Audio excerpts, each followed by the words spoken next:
Semua pasti tahu, bahwa pada masa Nabi, setiap masuk waktu sholat, maka yang mengkumandangkan azan adalah Bilal bin Rabah. Bilal ditunjuk karena memiliki suara yang indah, pria berkulit hitam asal Afrika itu mempunyai suara emas yang khas. Posisinya semasa Nabi tak tergantikan oleh siapapun, kecuali saat perang saja, atau saat keluar kota bersama Nabi. Karena beliau tak pernah berpisah dengan Nabi, kemanapun Nabi pergi, hingga Nabi menemui Allah Ta'ala pada awal 11 Hijrah.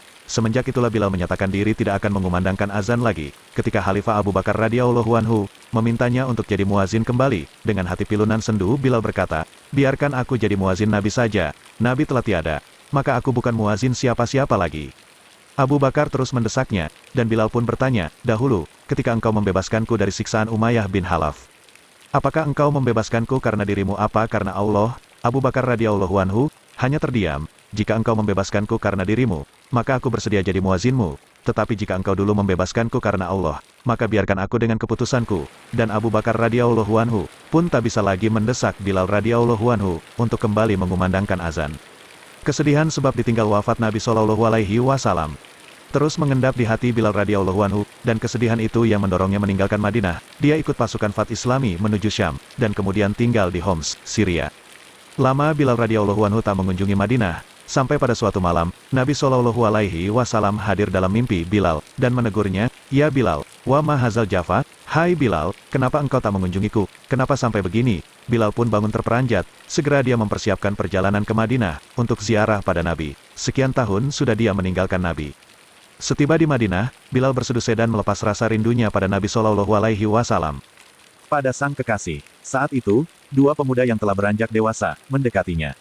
Keduanya adalah cucunda Nabi Shallallahu Alaihi Wasallam, Hasan dan Hussein. Sembari mata sembab oleh tangis, Bilal yang kian beranjak tua memeluk kedua cucu Nabi Shallallahu Alaihi Wasallam itu. Salah satu dari keduanya berkata kepada Bilal radhiyallahu anhu, "Paman, maukah engkau sekali saja mengumandangkan azan buat kami? Kami ingin mengenang kakek kami." Ketika itu, Umar bin Khattab yang telah jadi khalifah juga sedang melihat pemandangan mengharukan itu, dan beliau juga memohon Bilal untuk mengumandangkan azan, meski sekali saja.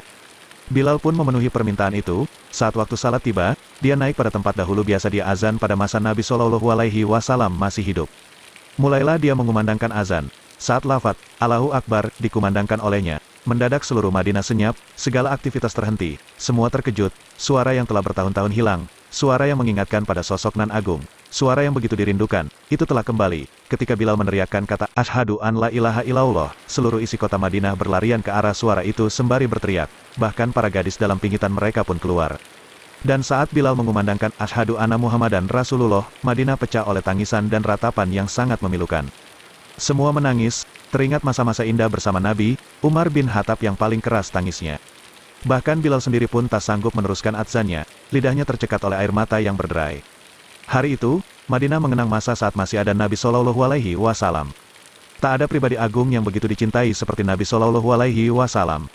Dan azan itu, azan yang tak bisa dirampungkan itu, adalah azan pertama sekaligus azan terakhirnya Bilal radhiyallahu anhu. Semenjak Nabi Shallallahu Alaihi wafat, dia tak pernah bersedia lagi mengumandangkan azan, sebab kesedihan yang sangat segera mencabik-cabik hatinya mengenang seseorang yang karenanya dirinya derajatnya terangkat begitu tinggi. Semoga kita dapat merasakan nikmatnya rindu dan cinta seperti yang Allah karuniakan kepada sahabat Bilal bin Rabah radhiyallahu anhu. Amin.